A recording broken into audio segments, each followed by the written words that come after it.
দর্শক, আমরা এই মুহূর্তে বাংলাদেশ সচিবালয়ের সামনে অবস্থান করছি।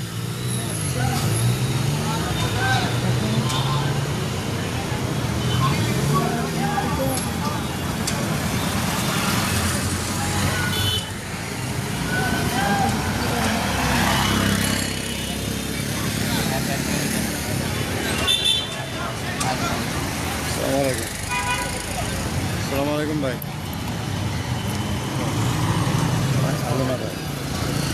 দর্শক দেখছেন যে আর কিছুক্ষণ পর ভাই লজ্জা দিয়েন না ভাই, আমি দেখুন এতে আছে, লজ্জা দিয়েন না।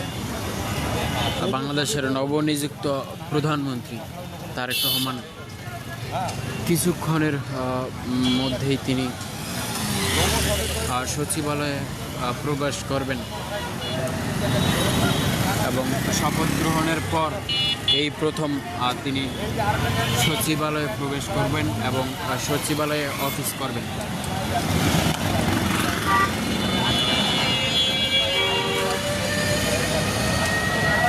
আপনাদের দেখানোর চেষ্টা করছি যে বাংলাদেশের নতুন নবনিযুক্ত প্রধানমন্ত্রী তারেক রহমানের আগমনকে ঘিরে সচিবালয়ের সামনে কড়া নিরাপত্তা জোরদার করা হয়েছে এবং সচিবালয়ে যেই গাড়িগুলো ঢুকছে সেই গাড়িগুলোকে প্রাথমিকভাবে চেকিং করানো হচ্ছে এবং আমরা দেখছি যে সচিবালয়ের গেটের সামনে আইনশৃঙ্খলা রক্ষাকারী বাহিনীর বেশ কিছু পুলিশ সদস্য তারা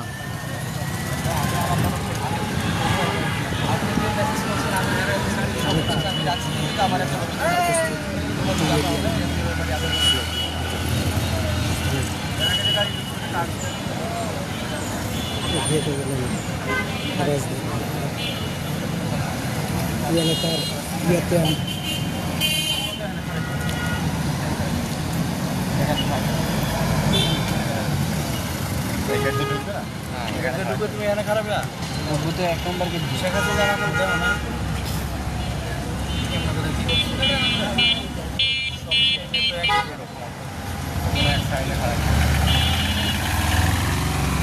দেখা যাক না, মিডিয়া তো আরো আসছে, যারা সচিবালয় কভার করে এর বাইরে কারাই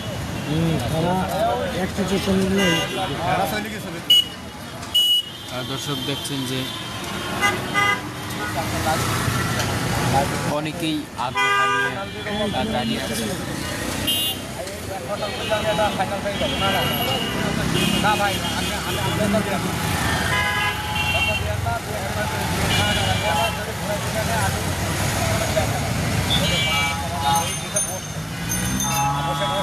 তারেক রহমান প্রথমবারের মতো কিছুক্ষণের মধ্যেই সচিবালয়ে প্রবেশ করবেন এবং আজ বিকেল 4টায় মন্ত্রী পরিষদের সাথে প্রথম বৈঠক করবেন। এখানে নতুন প্রধানমন্ত্রী তারেক রহমান আসবে, অনেকেই কিন্তু আমরা দেখছি যে তারা গভীর আগ্রহ নিয়ে দাঁড়িয়েছে এবং তারেক রহমান প্রধানমন্ত্রী তিনি সচিবালয়ে অফিস করবেন। আমরা একটু জানার চেষ্টা করব যে আসলে তারা কেন আসছে এবং তাদের ভাবনাটা কি, একটু বলবেন যে কেন আসছেন। আমি আসছি আমাদের প্রিয় নেতা, আমাদের ছাত্র নেতৃত্বের অহংকার, আমরা ওনার এবং জিয়া আদর্শের সৈনিক। এক সময় আমরা এই জিয়া, শহীদ জিয়া, বেগম খালেদা জিয়া ওনার আদর্শে অনুপ্রাণিত হয়ে আজকে আমরা একটি সুন্দর বাংলাদেশ গড়ার লক্ষ্যে নেতার অনুপ্রেরণায় আজকে এখানে এসেছি। ছাত্র রাজনীতি করেছি, নিজেকে দলের স্বার্থে নিজেকে নিবেদিত রাখার চেষ্টা করেছি। আজ শুধু নেতার দর্শনে আজকে আমি এখানে এসেছি। আমি চাই আমার নেতার নেতৃত্বে আগামী বাংলাদেশ একটি সমৃদ্ধ, সুন্দর, শোষণমুক্ত, দুর্নীতিমুক্ত একটি রাষ্ট্র হিসেবে প্রতিষ্ঠা লাভ করবে বিশ্বের দরবারে। আজ আমি অসুস্থ, জ্বর, তারপর আসছি আমার নেতার দর্শন নেওয়ার জন্য আমি আমার নেতার প্রতি শ্রদ্ধা জানানোর জন্য এখানে উপস্থিত হয়েছি। আমি চাই আগামী বাংলাদেশের একটি সুন্দর ইতিহাস রচনা করবে আমার এই নেতার মাধ্যমে। সবাইকে ধন্যবাদ জানিয়ে আমি আমার বক্তব্য শেষ করছি। আমি ডাক্তার মাহবুব হুসাইন, সাবেক ছাত্রনেতা, নরসিংদী সরকারি কলেজ দর্শক ছাত্র দেখছেন সংসদ। যে অনেকেই এসেছে সচিবালয়ের সামনে এবং প্রধানমন্ত্রী তারেক রহমান আজ প্রথমবারের মতো শপথ গ্রহণের পর সচিবালয়ে আসবেন এবং মন্ত্রীদের সাথে বৈঠক করবেন এবং সচিবদের সাথেও তিনি বৈঠক করবেন। সেই লক্ষ্যে কিন্তু অনেক ছাত্র, অনেক সাধারণ মানুষ তারা সচিবালয়ের সামনে এসেছে তারেক রহমানকে প্রধানমন্ত্রী হিসেবে এক নজর দেখার জন্য এবং তার প্রধানমন্ত্রী তারেক রহমান সচিবালয়ে প্রবেশ করবেন আর সেই দৃশ্যটি দেখার জন্য।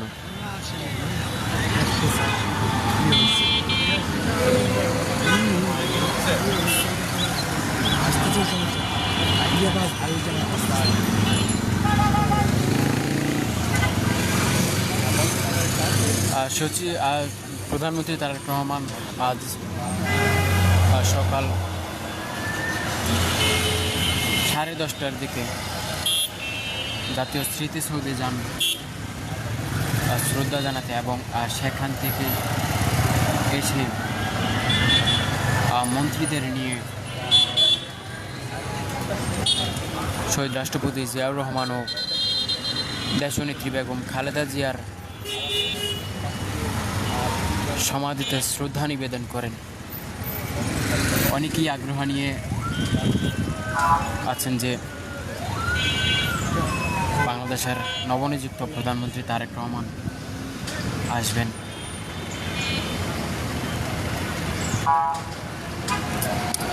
গাড়ির লেগে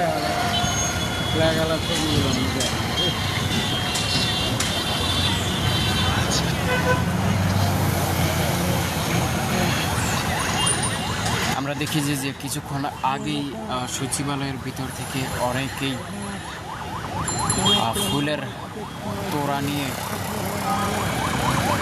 এসেছেন এবং আমরা দেখছি যে কিছুক্ষণ পর পুলিশের প্রোটোকলে এবং পুলিশের বিশেষ প্রোটোকলে বিভিন্ন মন্ত্রী এবং প্রতিমন্ত্রীরা সচিবালয়ের ভিতরে আসছেন এবং তারা সচিবালয়ে প্রবেশ করেছেন।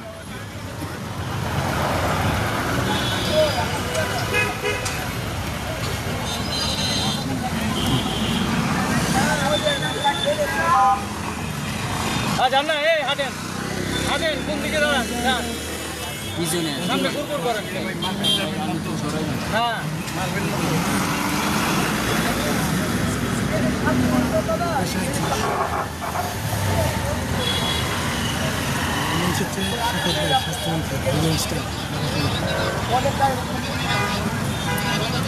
আমরা দেখছি যে বাংলাদেশের পতাকাবাহী যে গাড়িগুলি, সেই গাড়িগুলি করে বাংলাদেশের নবনিযুক্ত যে মন্ত্রী, সেই মন্ত্রীরা আসছেন এবং বিভিন্ন মন্ত্রী প্রতিমন্ত্রীরা তারা এই গাড়ির ভিতরে করে আসছেন মন্ত্রী মহোদয়বৃন্দ একের পর এক ওনারা এবং আসছেন। কিছুক্ষণের মধ্যেই বাংলাদেশের নবনিযুক্ত প্রধানমন্ত্রী তারেক রহমান শপথ গ্রহণের পর সচিবালয়ে আসবেন।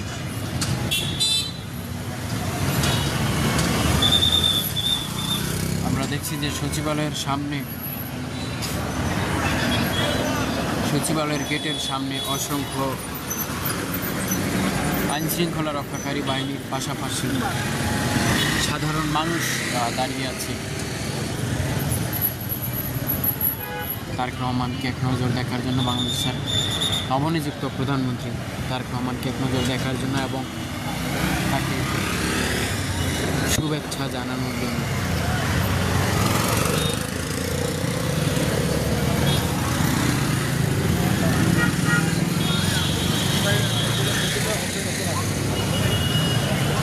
আমরা দেখছি যে বাংলাদেশ পর্যটন কর্পোরেশন হোটেল অবকাশ এর একটি গাড়ি ভিতরে প্রবেশ করছে, সচিবালয়ের ভিতরে প্রবেশ করছে এবং কিছুক্ষণ পর পর কিন্তু বাংলাদেশের পতাকাবাহী গাড়িগুলো আসছে, পুলিশের প্রোটোকলে আসছে।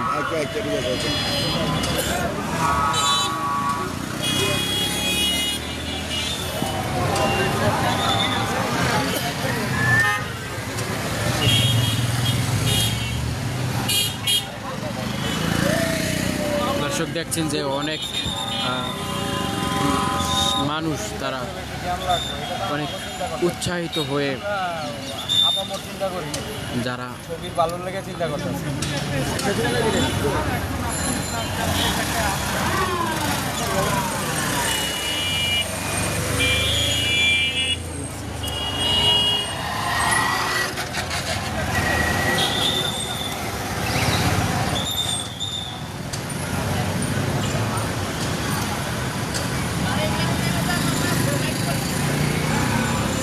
ভাইয়া তো বাইরে যায়নি।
ঘুরতে গেছে না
আপনি দিয়ে দিয়েছেন না ধন্যবাদ। কার্যক্রম রয়েছে সে কার্যক্রম নিয়ে যদি জগৎ থেকে যে গেল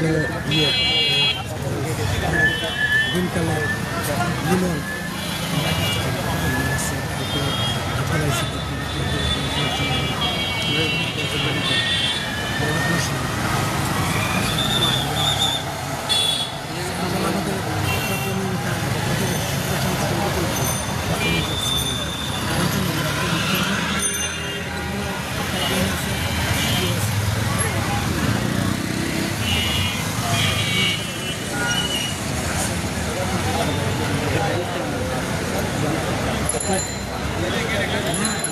আমি